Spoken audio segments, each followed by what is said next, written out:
జై Sriram. Hello friends, ఈరోజు మీకు ఒక మంచి టిఫిన్ ఐటెం చూపెట్టాలనుకుంటున్నాను. ఇది టిఫిన్ చాలా బాగుంటుంది. చిన్నపిల్లలు కానీ పెద్దవాళ్ళు కానీ ఎవరైనా ఇష్టంగా తింటారు. ఎందుకంటే ఇందులో పప్పులు, పల్లీలు, పచ్చిమిరపకాయలు, ఉల్లిపాయలు, క్యారెట్, అంటే మనకి ఇష్టం ఉన్న ఆలు, ఇలాంటివన్నీ ఏవైనా వేసుకోవచ్చు. దానివల్ల చాలా టేస్టీగా ఉంటుంది తింటే. అందుకని ఇది ఈరోజు చూపెట్టాలనుకుంటున్నాను. మీరు ఈరోజు ఇది చూసి నేర్చుకోండి. మీకు వచ్చున్నా పర్లేదు, నేను ఎలాగ చేశానో చూడండి. ఓకేనా ఫ్రెండ్స్? మనకు దోశ పిండి ఉంటుంది కదా, దోశ పిండిని ఎన్నో రకాలుగా తయారు చేసుకుంటాము. దోశ చేసుకోవచ్చు. దోశ పిండి ఎలా చేసుకోవాలో చాలామందికి తెలుసు. తెలియదనుకుంటే 2 బియ్యము, 1 మినపప్పు, మీకు ఏ సైజు కావాలో ఎంత కావాలో అది దోశ అంటే 8 గంటలు నానబెట్టిన తర్వాత బియ్యము, పప్పు మిక్సీ చేస్తారో, గ్రైండర్ చేసుకుంటారో అది మీ ఇష్టం. అలా పిండి రెడీ చేసి పెట్టుకునేది మాత్రం ఇంట్లో పిండి ఉన్నప్పుడు ఇలా చేసుకోండి. ఓకేనా? దానికి కొబ్బరి చట్నీ కోసం నేను పచ్చిమిరపకాయలు వేయించి వేస్తాను. అందుకని పచ్చిమిరపకాయలను ఇలా అడ్డంగా కోసి ఒక 4 మిరపకాయలు, అంటే నాకు సరిపోయేంత చట్నీకి అవి వేయించి పక్కన పెట్టుకొని, అదే కడాయిలో అంటే మనకి పొంగరాలకు వేసుకునే పిండిలో ఇవి వేస్తున్నాను. ఇంకా కొంచెం పచ్చిమిరపకాయలు ప్లస్ ఉల్లిపాయలు. ఇవి ఎందుకంటే నాకు పచ్చిగా వేస్తే తినాలనిపించదు. కొంచెం దూరగా వేయించి అందులో వేస్తే చాలా టేస్ట్గా ఉంటుంది. అందుకని ఈ పచ్చిమిరపకాయలు అంటే చట్నీ కోసం అవి కొంచెం కారం తగ్గుతుంది, పసరు లాంటిగా ఉండదు. నేను వేయించి వేస్తాను చట్నీలో. అందుకని వాటిని వేయించి తీసి మళ్ళీ అదే కడాయిలో కాస్ని పచ్చిమిరపకాయలు, ఉల్లిపాయలు సన్నగా తరిగి దూరగా వేయించుకొని ఆ తర్వాత పల్లీలు వేశాను. ఎందుకంటే పల్లీలు కూడా నేను వేయించి రెడీగా ఉంటాయి నాకు ఎప్పుడు. అందుకని లాస్ట్లో వేశాను, లేదంటే మీరు ముందు వేయించుకోండి. ఇప్పుడు దోశ పిండిలో మనకు సాల్ట్ ఉంటుంది. అందుకని ఈ పచ్చిమిరపకాయలకు, ఉల్లిపాయలకు సరిపడా మాత్రమే సాల్ట్ వేసుకోండి. సాల్ట్ ఎక్కువ వేసుకోవద్దు. ఇవి దూరగా వేగిన తర్వాత వీటిని మనం పిండిలో కలుపుకుందాం. ఇందులో దోశ పిండి ఆల్రెడీగా ఉంది కదా, ఆ దోశ పిండిలో ఇవి కలుపుకుందాం. నేను మాత్రం పచ్చి ఎక్కువ తినను, ఎందుకంటే ఇలా వేయించి వేసుకుంటే నాకు టేస్ట్గా ఉంటుంది. పచ్చి ఉల్లిపాయలు తిన్న తర్వాత కూడా ఒకలాంటి నోరు వాసన వస్తుంది. అందుకని అలా కాకుండా ఇలా దోరగా అంటే కొంచెం కలర్గా వేగిన తర్వాత ఎందులో కలిపినా టేస్ట్గా ఉంటుంది, మనకు నోరు వాసన కూడా రాదు. పచ్చిదే, క్యారెట్ మాత్రం పచ్చిది.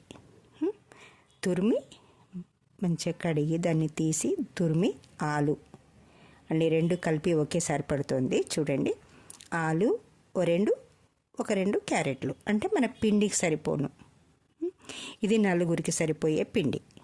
అంటే కొంచెం తినచ్చు, ఎక్కువ తినచ్చు. ఈ పిండికి ఆ బౌల్ పిండికి అంత వేశాను నేను. మీరు ఎక్కువ ఉంటే ఎక్కువ వేసుకోవచ్చు, తక్కువ ఉంటే తక్కువ వేసుకోవచ్చు. ఇది పెద్ద ఇంపార్టెంట్ కాదు. కాకపోతే మనం వేసుకున్న దాన్ని బట్టి టేస్ట్ మారుతుంటుంది కదా. ఎక్కువ వేసుకుంటే ఎక్కువగా ఉంటుంది, అలా అని మొత్తం అదే వేసుకున్నా అంత బాగుండదు. అది చూసుకోండి. ఇదే కొలత పర్ఫెక్ట్ అనడానికి ఏది ఉండదు. సాల్ట్ ఎక్కువ తినచ్చు, తక్కువ తినచ్చు, అందరూ ఒకే అంత తినరు కదా. ఇప్పుడు మనకి పొంగరాల పీట మంచిగా కడిగి తుడిసి కొంచెం వేడెక్కిన తర్వాత అప్పుడు మళ్ళీ స్టవ్ తక్కువ చేసుకొని నూనె పోసుకోండి.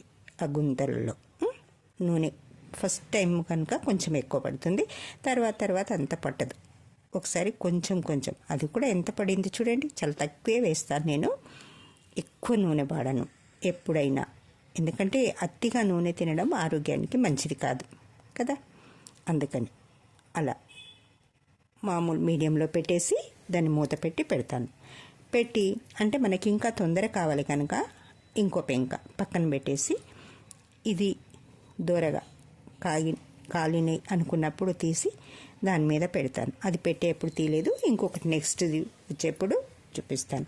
ఇంత లోపల మనము కొబ్బరి తురిమి ఇది పొయ్యి మీద పెట్టిన తర్వాత మనకి ఇంకా ఖాళీగా ఉంటాం కదా, అందుకని అప్పుడు కొబ్బరి అంతా తురిమి కొబ్బరి, పల్లీలు, ఇందాక వేయించి పెట్టుకున్న పచ్చిమిరపకాయలు చూడండి దీని నుంచి తీసి దాని మీద పెడుతున్నాను. ఎందుకంటే ఒక దిక్కు ఇది కాలింది, మళ్ళీ దీని మీదనే వేసుకోవచ్చు ఉల్టా, కానీ అప్పుడేమవుతుంది మనకు టైం సేవ్ అవుతుంది. ఇక్కడ మనకి ఎక్కువ మందికి కావాలనుకున్నాం అనుకోండి, దాని మీద పెట్టడం వల్ల ఇక్కడ ఇప్పేక ఖాళీగా ఉంటుంది, మళ్ళీ ఒక రౌండ్ వేసుకోవచ్చు ఇందులో కదా.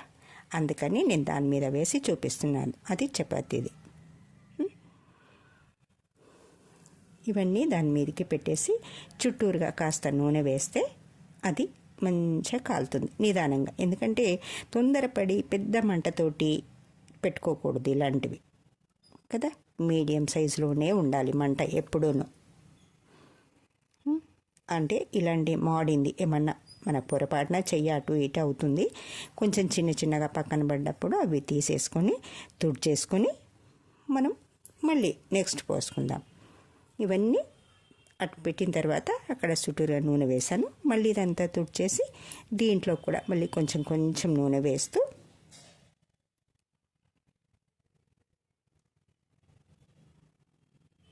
ఏమీ లేకుండా జాగ్రత్తగా తుడిచేసుకోండి. ఎందుకంటే అది వేడిగా ఉంటుంది కదా, కంగారు పడి చెయ్యి సురుకంటించుకోవద్దు, జాగ్రత్తగా చేసుకోండి.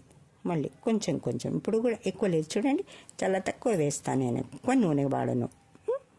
ఎక్కువ నూనె ఒంటికి మంచిది కాదు, డాక్టర్ చెప్తూ ఉంటారు, మన పెద్దవాళ్ళు చెప్తూ ఉంటారు. మన ఒక మనిషికి 1 కిలో సరిపోతుందంటారు. మనం ఎన్నో రకాలుగా తింటాం, రోజులో ఎన్ని చెంచాలు పడతాయి? ఒక కర్రీకి అయితే 1, 2 కర్రీలు అయితే, 3 కర్రీలు అయితే, ఫ్రై కర్రీలు అయితే ఎక్కువ నూనె వాడతాం. అందుకని ఎక్కువ నూనె వాడకుండా చాలా జాగ్రత్తగా తక్కువగా వాడుకునే అవకాశం ఉన్నంతసేపు తక్కువ వాడుకోవాలి. అది నా, మీరు తప్పుగా అనుకోవద్దు, నేను తక్కువగా వాడుతున్నాను, నూనె అంతా తేలట్లేదు అని. కాసేపు ఆగితే దేంట్లోనూ నూనె తేలుతుంది కదా. మొత్తం ముందే ఇలా కనిపించేలా నూనె పోసుకుంటే, అంటే తినేది నేను కదా, మళ్ళీ నా ఒంటికి పడదు. అందుకని నేను తక్కువ నూనెనే వాడతాను. ఓకేనా? మీకు ఇష్టం అనుకుంటే మీరు ఎక్కువ వాడుకోండి. నేను చూపించే పద్ధతి, నేను చేసే పద్ధతి, నా ఒంటికి సరిపోయే పద్ధతిలో నేను చూపిస్తున్నాను. మీకు ఎలా కుదిరిందో నాకు కామెంట్ చేయండి. మీకు నా మాటలు కూడా మీకు ఎలా అనిపించినాయో నాకు కామెంట్ చేయండి. కొబ్బరి, ఇందాక పచ్చిమిరపకాయలు వేయించి పక్కన పెట్టుకున్నాం కదా, పచ్చిమిరపకాయలు, ఈ కొబ్బరి కాస్త మిక్సీ అయ్యాక నేను పల్లీలు వేస్తాను. మీకు చూపించడం కోసం ఇప్పుడు అన్నీ ఒకేసారి వేయాల్సి వస్తుంది. కొంచెం పల్లీలు తీసుకొని అందులో వేస్తున్నాను. అదిగో కొంచెం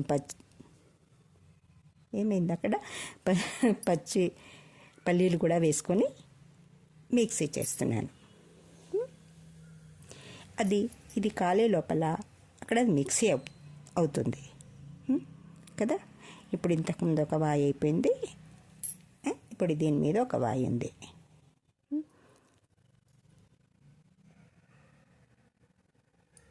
చూడు కాలే కదా, మంచిగా అంటే దాన్ని చూడ్డానికి ఇలా బ్రౌన్ కలర్లో వచ్చి,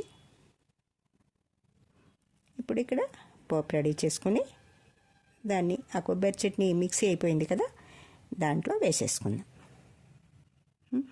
మీకు చట్నీలో ఎలాంటి పోపు కావాలంటే అలా వేసుకోండి. జీలకర్ర, ఆవాలు, ఇవేంటి కరివేపాకు, పప్పులు ఏవి కావాలంటే అవి వేసుకోండి. నేను పప్పులు వేయలేదు, ఎందుకంటే అన్నిట్లలో పప్పులు తినడానికి రాదు, అందుకని మీకు ఇష్టం ఉన్నవి వేసుకోండి. ఇప్పుడు తినడానికి అక్కడ పొంగరాలు తయారయ్యాయి, చట్నీ రెడీ అయింది. ఓకేనా? ఇప్పుడు ఎంత హడావిడిగా ఉన్నా